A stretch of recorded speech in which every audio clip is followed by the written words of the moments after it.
So it looks like we are live. Hi, everyone in Heart Centered Moms. Um, my name is Lauren, and I am here to chat with you guys about the roles that our values play in our new commitments, and specifically our boundaries, because essentially our boundaries are commitments that we make to ourselves. As well as to, I guess, other people, right? And so, hi, Kendra, nice to see you. Alrighty, so I need to get my screen sorted out. Hi, Emily, how are you doing? Um, okay, so you guys, what we want for the new year, and really what we want for our lives, are sticky commitments. Okay. And I know you guys know what this means. Hey Jennifer, nice to see you. And I know you I know what you know what I mean. Because just like hanging out and looking at everyone's comments on the post that I posted yesterday about okay, thank you for that ping. Um about what kind of commitments and boundaries are like hardest to stick to. And we got a lot of, okay, I confessed I really do struggle with health and weight related stuff. And I'll share with you why in a minute. Joe shared a little bit about salt and vinegar chips and exercise, but she's had a little bit of a breakthrough with that today. Cindy shared a little bit about eating and exercise. Kaylee also shared about eating and planners, scheduling. And Deirdre spoke a little bit about doing things just for herself. And I know that a lot of us can relate. You know, we all filled with great intentions at midnight on New Year's Eve, or some of us 8 o'clock at night on New Year's Eve, or 10 o'clock in the morning on New Year's Day.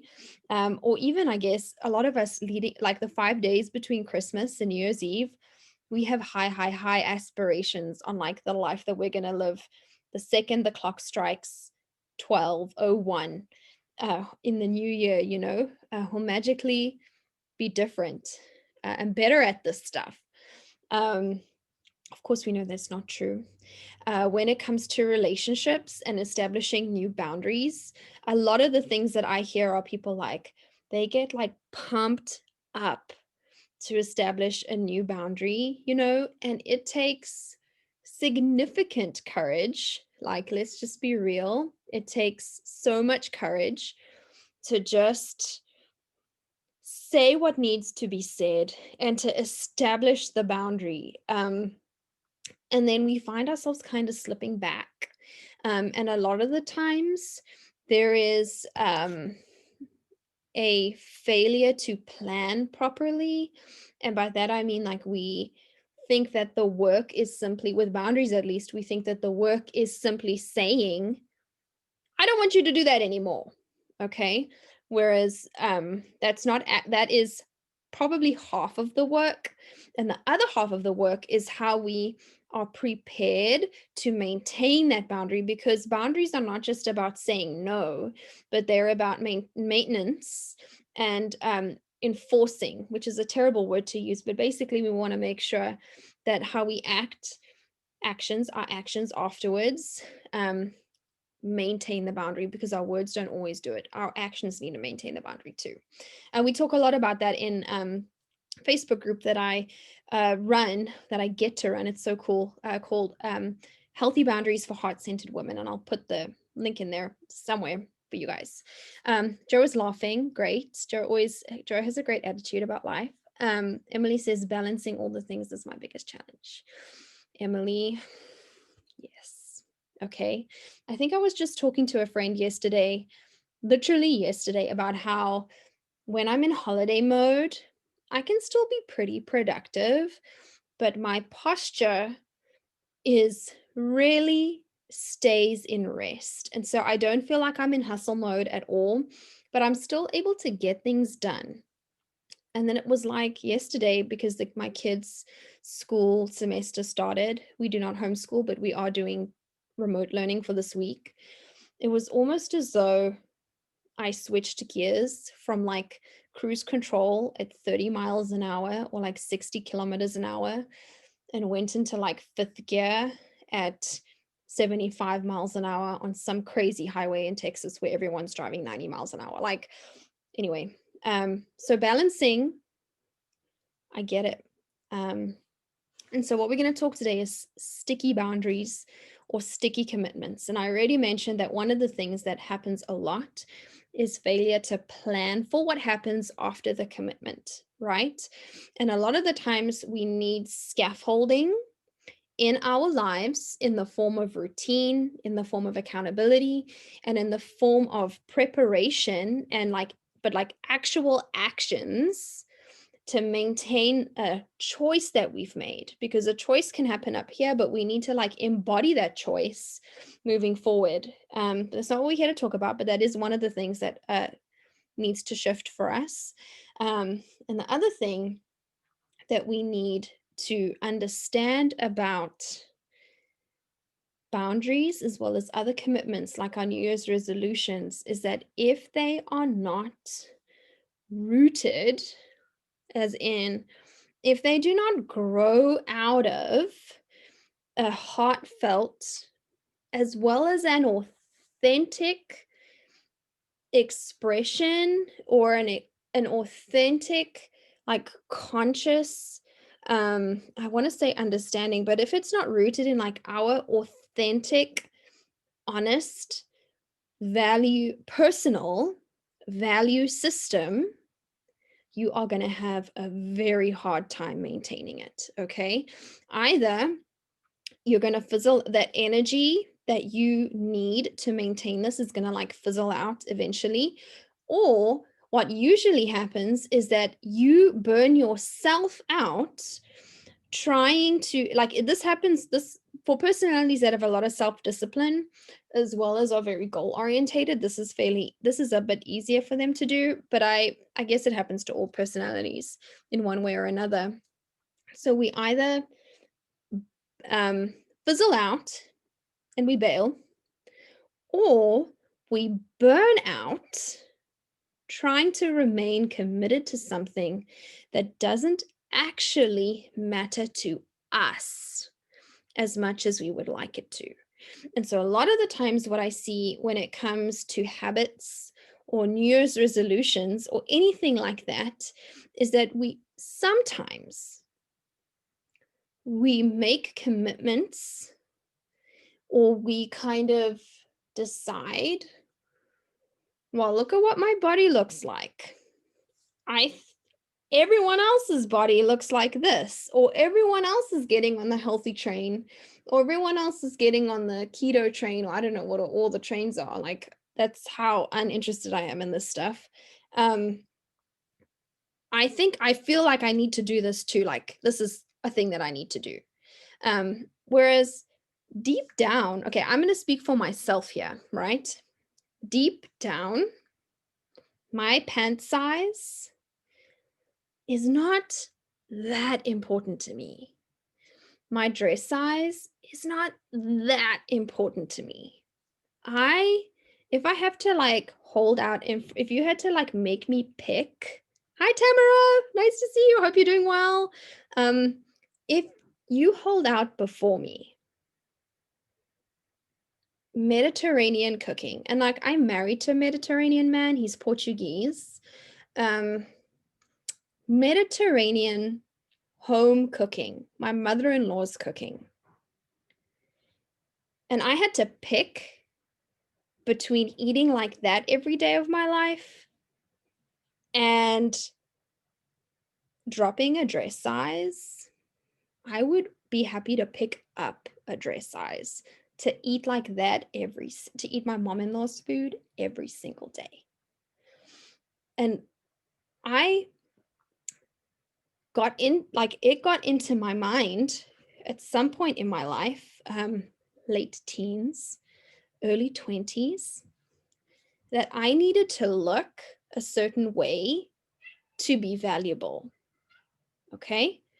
It got into my, like, someone else, I took on the value system of my culture I took on the value system of a really twisted culture around what makes a woman important or valuable or even happy, And I thought to myself, well, if I'm not happy and my culture says all those other thin people, beautiful people with the perfect hair and the perfect makeup every day, if they look pretty happy, like me and my Mediterranean food need to like take a time out so that I can be.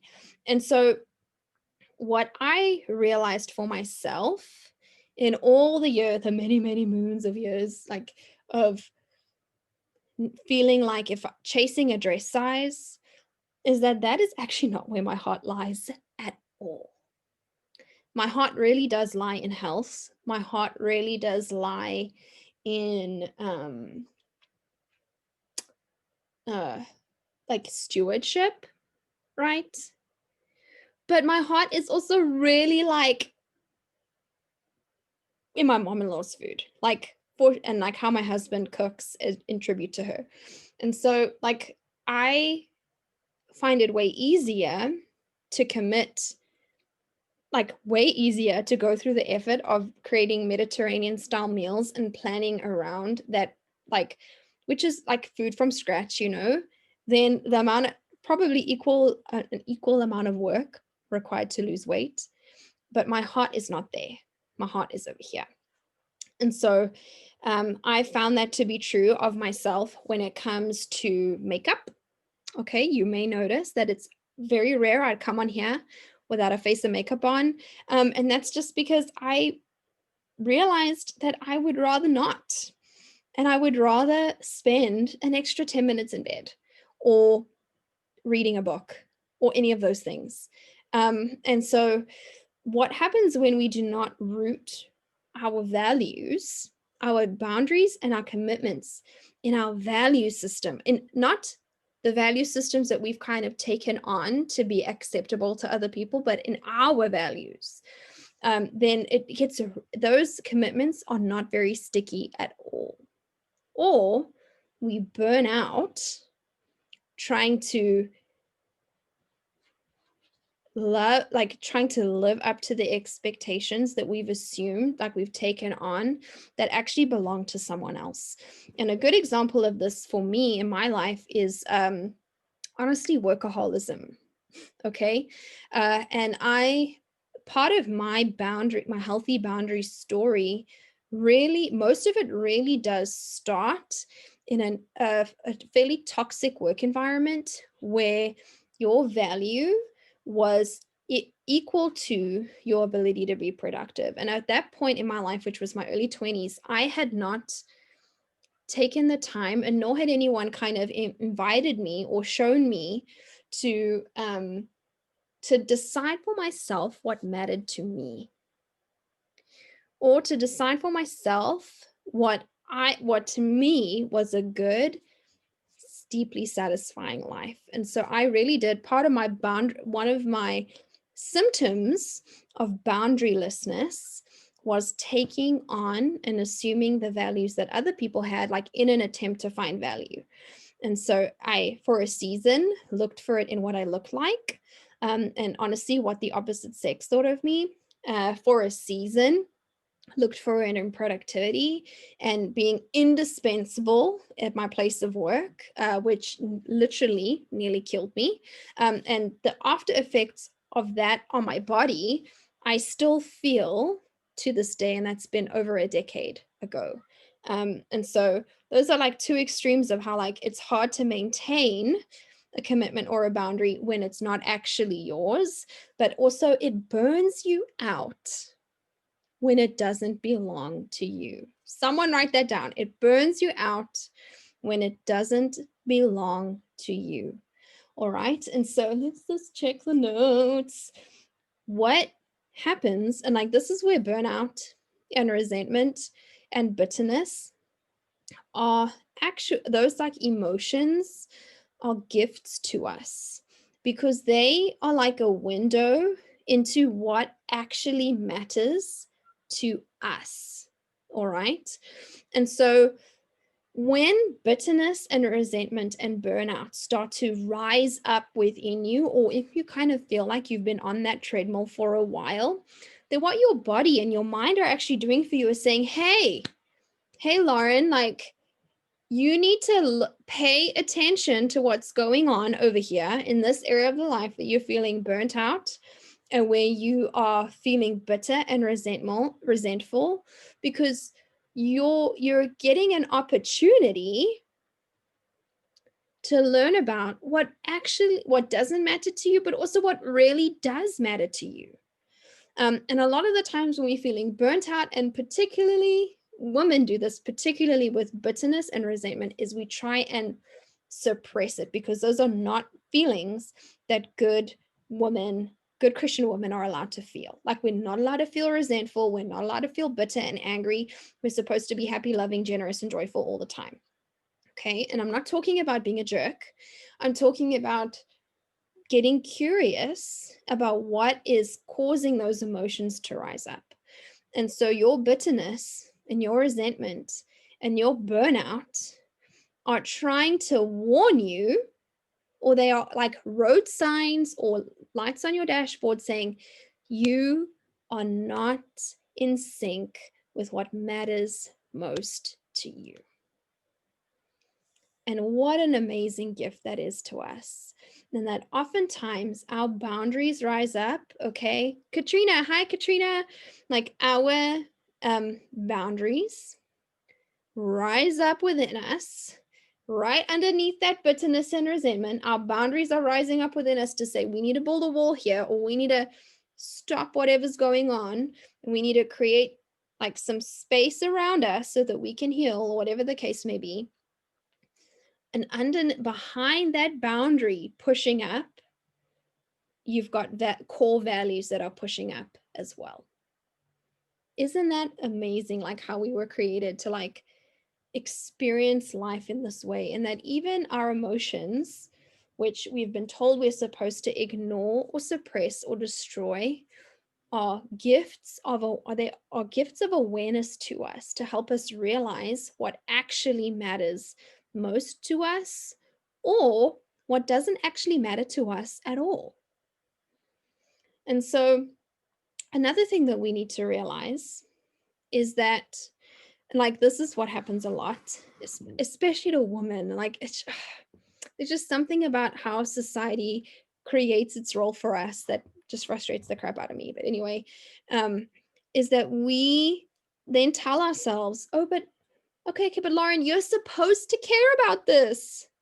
Lauren, you're supposed to, like, what I think frightens us most about admitting certain things is that sometimes the truth about what we really care about, and quite frankly, the truth about what we really do not care about, is frightening to us, because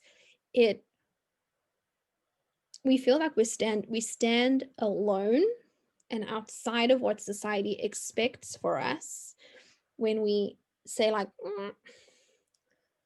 authentically, when I'm being truly honest, that's not what I want, or that's not where I want to end up. And a great example of this, and it's not the only example, you guys, is in motherhood.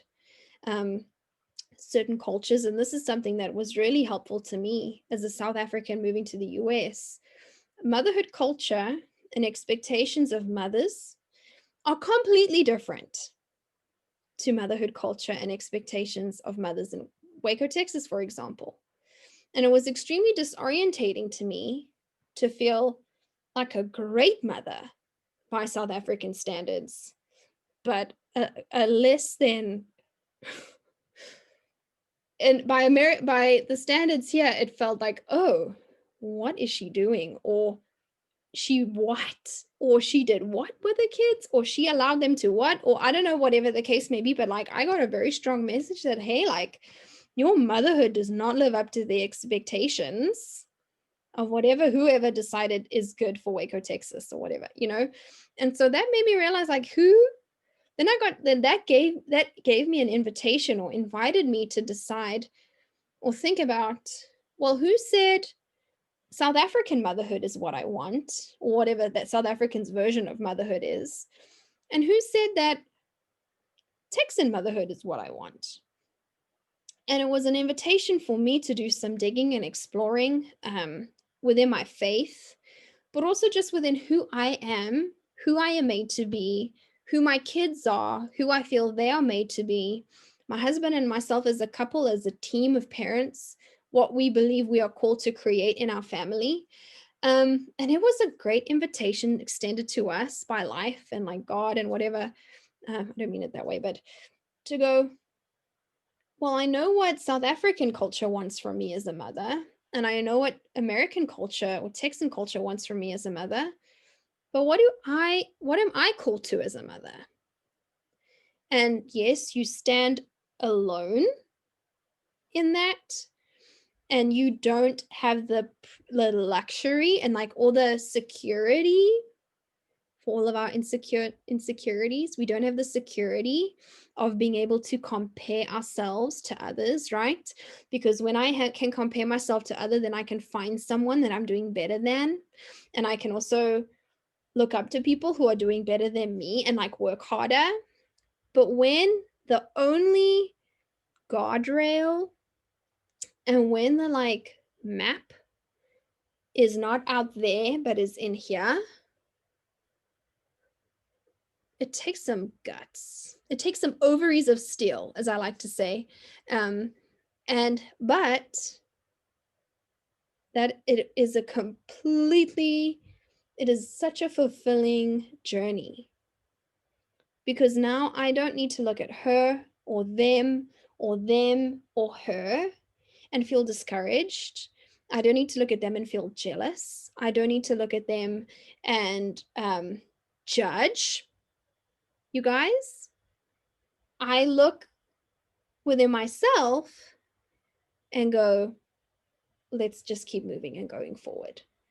And so boundaries or our boundaries are our windows to our values. And honestly, you guys, our values make the best boundaries. When ultimately what's holding us in place, right, is something deep and unshakable within us. Because you know what, you guys, let's stick with the motherhood example. That has shifted and changed literally month to month and year to year, and depending on which circle you're in and who you're following on Facebook, like your compass is going, your inner compass, if that's what you are following, is society's expectations of you, is going bonkers. Like it has got multiple personalities, and every 5 minutes it has you facing a different north, because it changes so much. But if deep on the inside, you do the work and excavate, what do I want? Where do I need to go? What is the path that I'm supposed to follow? What is the destination I'm supposed to be walking towards, right? If we do that work, if we find the courage to own it, if we have the courage to walk that path, that is way less like shaky, like my laptop under my leg. It's a stronger, firmer foundation, and it's a north that barely ever changes. And yes, we make adjustments and we pivot and we realize like, oh, this doesn't matter to me as much as it did 10 years ago or 5 years ago. But how I see that is more like a refining and more like a straightening out and more like a clear, like it creates more clarity of where you go, but also how you're supposed to get there. So what I wanted to encourage you guys around today is those feelings of burnout, resentment, and bitterness. What is trying to push up underneath that? And if you suppress it, you're never going to get to the gold over here. Sometimes what you do is you just need to feel it. Like it won't last forever, but you need to get curious about what's happening under here. So this is the bitterness and the resentment and the burnout that's brewing. But underneath here is a boundary that's saying, hey, you need this, to protect this, which is the core of who you are and what's important to you, who you were made to be, and how you were made to live your life as a unique, like, individual and expression of like God's goodness in this world. Okay. And so boundaries are your feelings, are a window to your boundaries, and your boundaries are a window to your values. And when you commit, when you make New Year's commitments and boundary commitments rooted in your values, not other people's values, not culture's values, but when what really matters to you and what is true, then you basically have allowed for your boundary to grow up out of your root, which creates stability. But if we create the boundary and the commitment or whatever, and it doesn't have a root, it doesn't have an anchor, then they are way weaker and way more likely to fail you, or you're way more likely to struggle. And something else that I wanted to just say is that not being honest about what we want, even when it's like really, I guess you could say scandalous, because let's just be honest, some of us, like, we're human beings, right? And there are times when we are tempted to, like, I guess, really neglect our kids so that we can find belonging or meaning, or we are really tempted to walk away from important commitments that we make to our people. I mean, like, really, like our spouses or whatever, when things get hard. Sometimes what you need is to just admit that that's what you're feeling.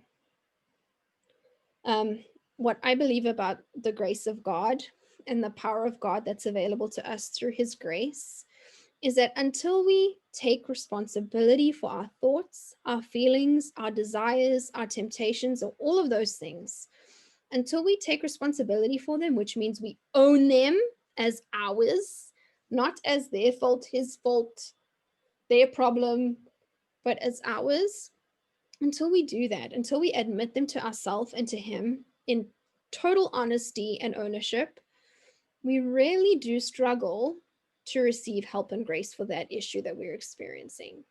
And so I'm not saying to you, run away from all, like, dump your kids or whatever, like, abandon, but I am saying that until you're able to get honest about why you're resentful and bitter and angry, until you're able to be honest about what you want, you are closing yourself off.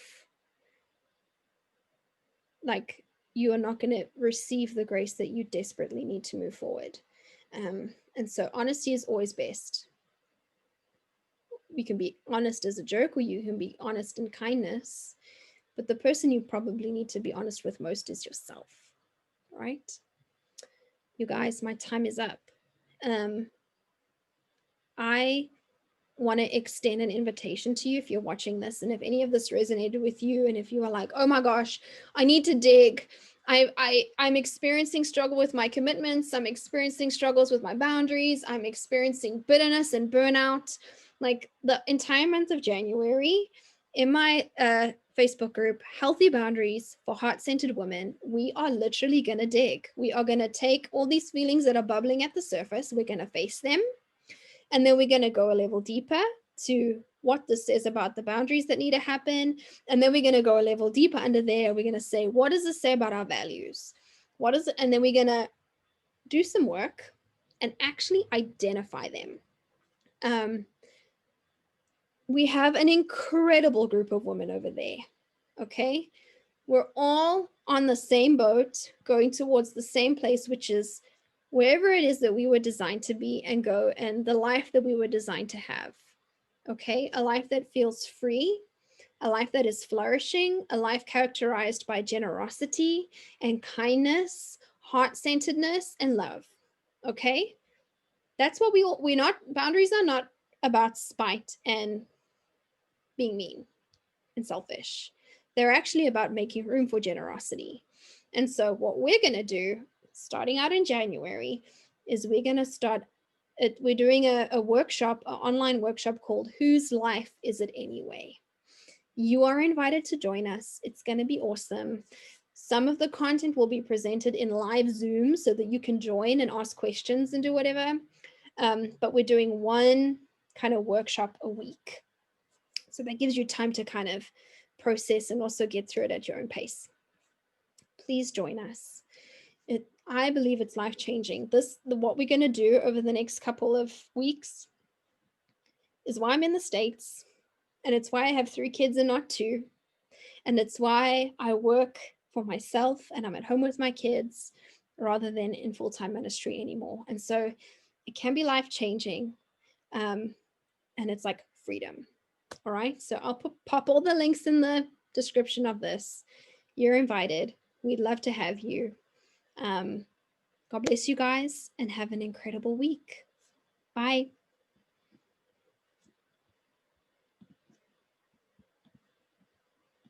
I don't know how to turn this off. All right, you guys. Bye.